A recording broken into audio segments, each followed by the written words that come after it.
And like I said, this will be just by means of introduction tonight. But Esther chapter 4, I'm going to go ahead and read through the whole chapter here. And this really gives kind of the heart of the story, which is why I wanted to start here tonight. But it says, when Mordecai perceived all that was done, Mordecai rent his clothes, put on sackcloth with ashes, and he went into the midst of the city, and he cried with a loud voice and a bitter cry. And it came even before the king's gate, for none might enter into the king's gate clothed with sackcloth. And in every province whithersoever the king commandment and his decree came, there was great mourning among the Jews, and fasting and weeping and wailing, and many lay in sackcloth and ashes. And so Esther's maids and her chamberlains came, and they told it to her. And then was the queen exceedingly grieved, and she sent raiment to clothe Mordecai, to take away his sackcloth from him, but he received it not. And then called Esther for Hatach, one of the king's chamberlains, whom he had appointed to attend upon her, and gave him a commandment to Mordecai to know what it was and why it was. And so Hatach went forth to Mordecai into the street of the city, which was before the king's gate. And Mordecai told him all that had happened unto him, and of the sum of the money that Haman had promised to pay the king's treasuries for the Jews to destroy them. And he gave him the copy of the writing of the decree that was given at Shushan to destroy them, and to show it unto Esther, and declare unto her, and to charge her that she should go unto the king, to make supplication unto him, to make request before him for her people. And Hatach came, and he told Esther the words of Mordecai. And Esther spake unto Hatach, and he gave him commandment unto Mordecai. All the king's servants and all the people of the king's provinces do know that whosoever, whether man or woman, shall come unto the king in the inner court, who is not called, there is one law of his, to put him to death, except such to whom the king shall hold out the golden scepter, that he may live. But I have not been called to come in unto the king these 30 days. And they told to Mordecai Esther's words. And then Mordecai commanded to answer Esther, think not with thyself that thou shalt escape in the king's house more than all the Jews. For if thou altogether hold thy peace at this time, then there shall enlargement and deliverance arise to the Jews from another place. But thou and thy father's house shall be destroyed. And who knoweth whether thou art come to the kingdom for such a time as this? And then Esther bade them to return Mordecai this answer. Go gather the people, all the Jews that are present at Shushan, and fast ye for me, and neither eat nor drink these 3 days, nor night or day. I also and my maidens will fast likewise, and so will I go unto the king, which is not according to the law, and if I perish, I perish. And so Mordecai went his way and did according to that, to all that Esther had commanded him. So obviously we're jumping here right into the middle of the story, but chapter 4 really highlights what the book of Esther is all about. And so just in a nutshell, the Jews are here still living in Persia. We'll talk about that more in a moment. And a plot is discovered to destroy all the Jews living in Persia at that particular time. Esther, through God's providence, had been placed in such a position where she could hopefully make a change. She could hopefully come to the king and change things. And Mordecai, who is her cousin, but also is the one who raised her, he's encouraging her to do that which was right. And you notice the strong faith of Mordecai. He tells her in verse 14, essentially, if you don't do this, God's still going to deliver us. You're just not going to be the one he uses. God put you where you are for a reason at this particular time. And so this is an important story. Now, there's a lot of controversy surrounding this book. We'll talk about that in just a moment. But the book of Esther is a genuinely beautiful story that points more than anything else to God's providence. Okay, and that's what we're going to see unfold over the next several weeks as we begin to unpack the book of Esther as a whole. Now, just a couple of details about the book, as I like to do when we introduce these. Unsurprisingly so, the book is named after its main character, that being Esther, and there's no debate about this. You know, sometimes you get into debates about why the books are named. It's pretty obvious on this one. Nobody really debates this. Now, the author is never named. We're never told who wrote it. Mordecai, Ezra, and Nehemiah, all three of these men have been named as possible authors, and the Jewish tradition typically supports Mordecai. Now, again, that doesn't mean that he's the author, but this is a tradition that goes back a long time. Some of the early church fathers would hold that Mordecai was the author as well, but we don't know. We can't say with any certainty. But what we can say is that the author is really intimately aware of Persian customs. He's intimately aware of the affairs of the palace there in Shushan. And beyond that, he seems to be very intimately aware of Jewish ceremony and custom. And when you read the book as a whole, whereas the author never says, I'm a Jew and I support the Jews, the author very clearly is sympathetic to the Jewish people. He champions their cause.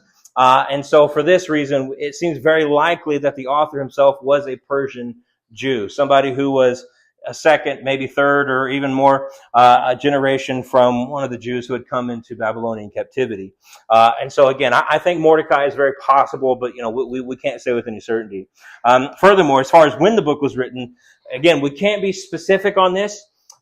There's a couple of clues that we take. In chapter 10, the book seems to have been written after the reign of Ahasuerus had ended. Now, it never tells us the king Ahasuerus was eventually assassinated. The book doesn't tell us this, but it does seem to indicate that it was written after his reign ended. However, the book of Esther is referenced in Second Maccabees. Second Maccabees was written in the late 2nd century BC, so obviously it was written before that particular time point. Now, the lack of any Greek influence on the Hebrew itself, if you were to get into the original language, the Hebrew, there's no Greek influence over it, which would suggest that it was written prior to the rise of the Greek Empire. If you know anything about this part of the world, when the Greeks took over, they took over, and they took over everything, culture, language, everything. And there's seemingly no Greek influence on the language itself. Again, suggesting it was written before the Greeks took over, giving us a rough date between 460 and 330 BC. Again, this is slightly debated, but that's just because people love to debate anything and everything about the Bible. But it was, I think we can very comfortably say it was written somewhere in that particular time period. Now, as far as the setting is concerned, again, the book takes us to the early Persian Empire. The Jews have been in Babylonian captivity for 70 years. After that 70 years, a large group of them returned to Jerusalem under Zerubbabel, and he gave the orders, allowed them to return. A large group did, but not all. There was a large remnant of Jews who remained in Persia, and probably the ones who remained in Persia are the ones who were born in captivity. This is all that they have known, right? Their whole lives have been here, and so a large group of them remain. Now, there would be other groups later on who would return to Jerusalem. They would rebuild the temple, they would rebuild the walls and all that. But this is talking about the group who remained in Persia. Now, like the time of the Exodus, and what you're going to notice is that there's many parallels between the story of Esther and the story of the Exodus. And so like the time of the Exodus, there was a plot underway to try and eliminate all the Jews. Right? You remember Pharaoh? He tells the maidens, if there's a boy that's born, kill it, essentially. All right? We're trying to terminate the Jews. Well, here, this man Haman, he has an intense hatred for the Jewish people. And we'll get into kind of the history of that as we go through the book. But Haman devises this plot, which was almost successful, to have all the Jews in Persia eliminated. And there was a huge number of Jewish people living there. This would have been a massive, almost a termination of the entire line of David, really. Again, some had returned to Jerusalem, but most had not at this particular point. And so also, like the book of Exodus, God raised up a deliverer. Right? He had Moses in the book of Exodus. Here he raises up Esther, and in the words of Mordecai, for such a time as this. Right? And so this is really the heart of the book, is God being faithful to protect and to care for his people. Now that's important to remember, especially when we get into the controversies about the book here in just a moment. But to tell this particular story, there's actually several different narratives that are kind of woven together. And that's why the book of Esther, I refer to it as kind of as a biblical soap opera. That's really how it kind of operates, is we have different storylines happening, and they're all dramatic, and they, all of them have these intense moments. And they all kind of come together at the end to teach us not only the deliverance of God, but also the book of Esther stands as kind of a history book, a textbook on the origin of the Feast of Purim. And so if you're familiar with the Jewish feast, this was not a feast mentioned in the law or given in the law of Moses. This was a feast instituted specifically because of the events of the book of Esther. It is still widely celebrated today. We'll get into that again more as we make our way through the book. But Esther really shows us the origin of Purim. But we also see the story of this this Jewish girl who was taken and made to be the queen of Persia. It tells the story of a man, again, Haman, with this burning hatred for the Jewish people, and then that hatred actually is what is going to wind up being his own downfall. Right? We'll see how that all gets packed out. And it tells the story how God uses the queen, how he uses Esther to preserve the Jews throughout the region. And again, I think it's very, very important for us to know and to understand that this is God moving. Now, I'll talk about God's providence here in just a moment, but this is important for us to understand when we get to the controversies surrounding the book. And it is very understandable.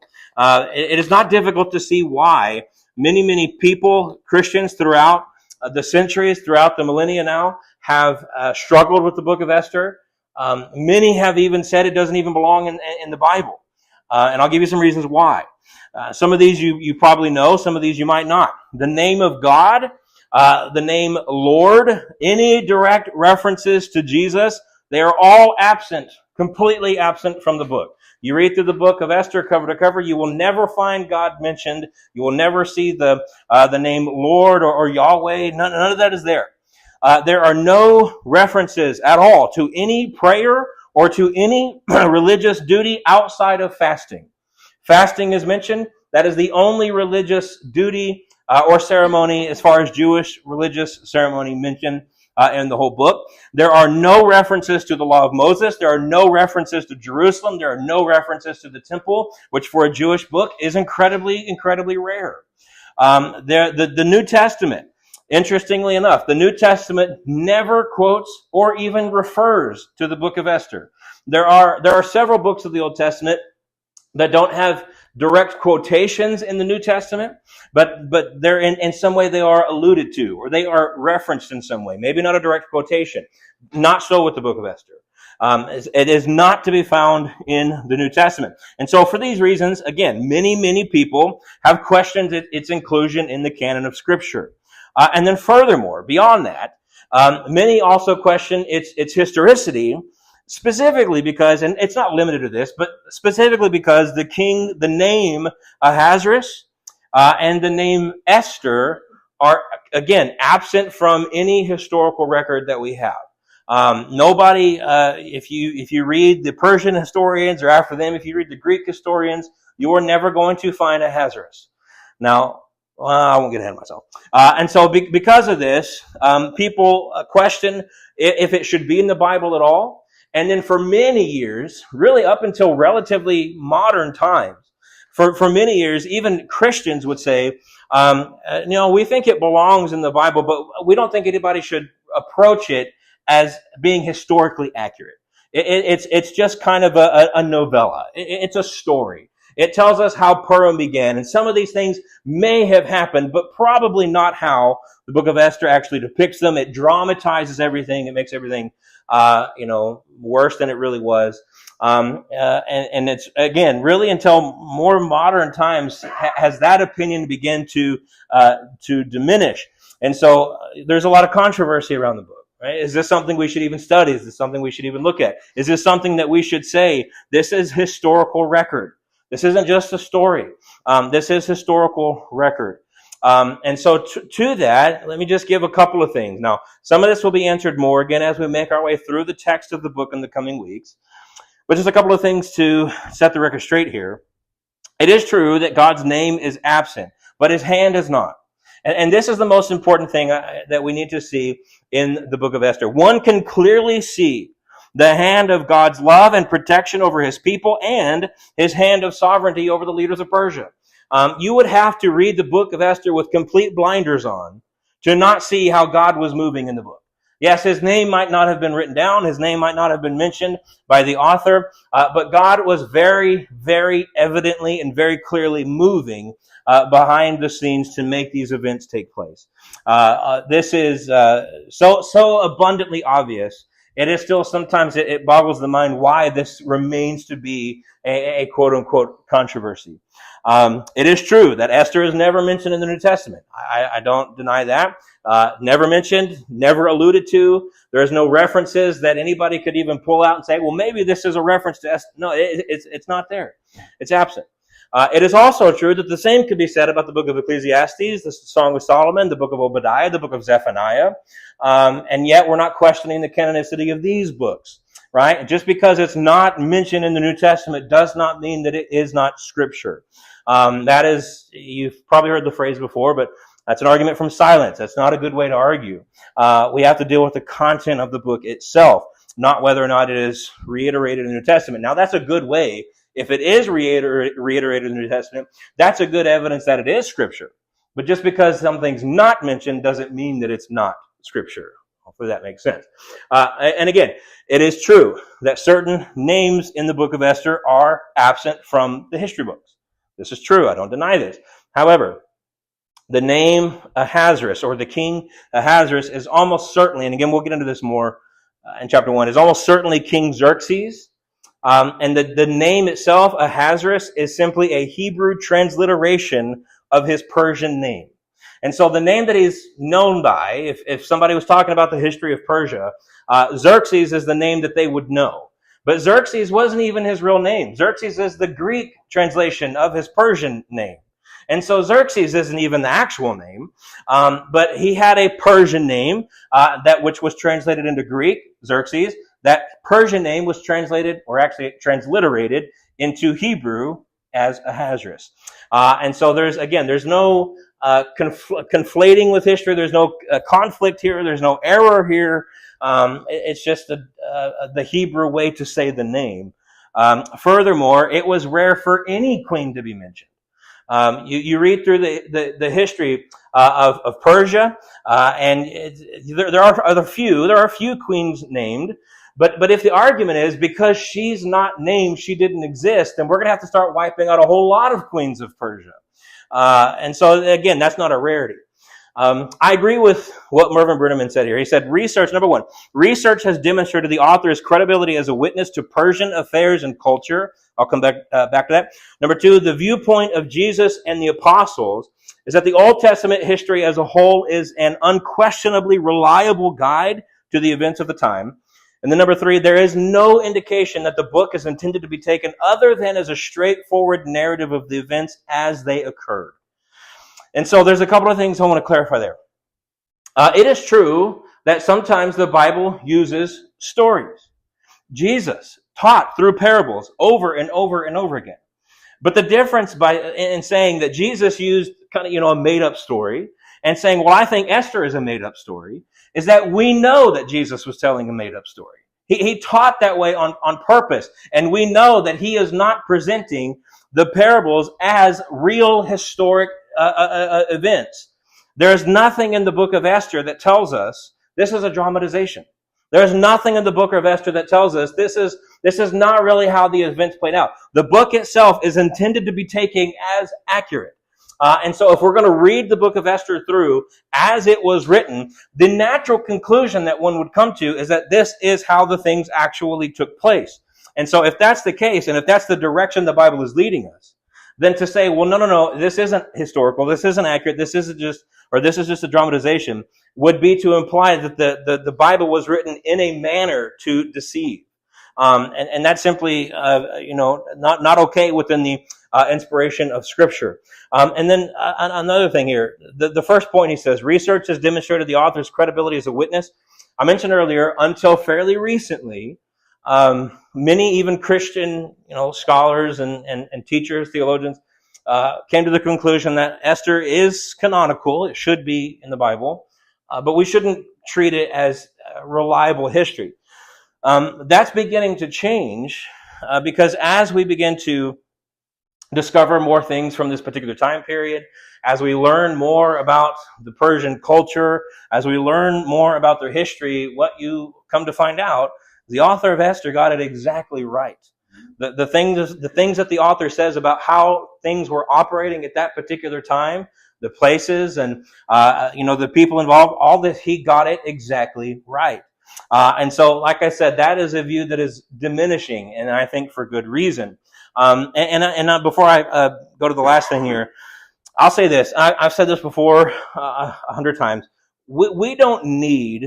I don't need archaeologists to discover artifacts to then come along and say, well, you know what? The Bible is actually true. I don't need historians to come along and say, well, you know what? No, we were wrong. The Bible was right. It's interesting when that happens. That's more evidence that supports the veracity of Scripture. But I don't need it. What I have here is sufficient. What I have here is enough. What I hope most thinking people would be able to realize is that whereas archaeologists and historians and people who deal with those kinds of those studies, they constantly are finding things to verify Scripture, they have never found anything to conflict with Scripture. They have never found something that would directly conflate with a factual statement found within the words of Scripture. And so the book of Esther, then, I think we should take this as Scripture. I think not only should we take this as Scripture, I will teach this as historically accurate.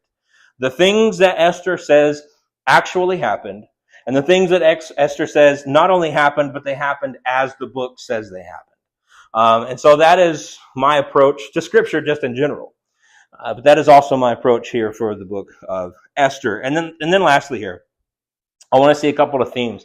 Now, I almost only mentioned one, which we'll talk about second. But I changed my mind, and I added the first one because it is a strong theme in the book, and that is the theme of courage. We read it here already in chapter 4. The Jews are up against a wall in Persia. All the weight of bureaucracy was against them.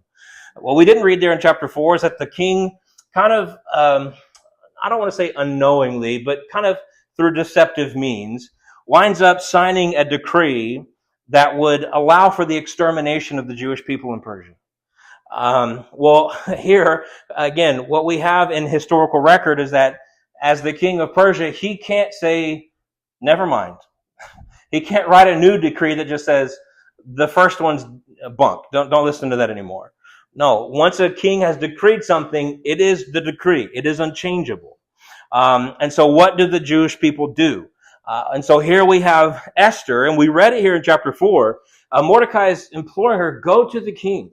Right? See if there's something that y'all can figure out. Esther herself says, I can't do that. Nobody's allowed to just waltz in and go talk to the king unless he, extends the scepter to you or has beckoned you personally.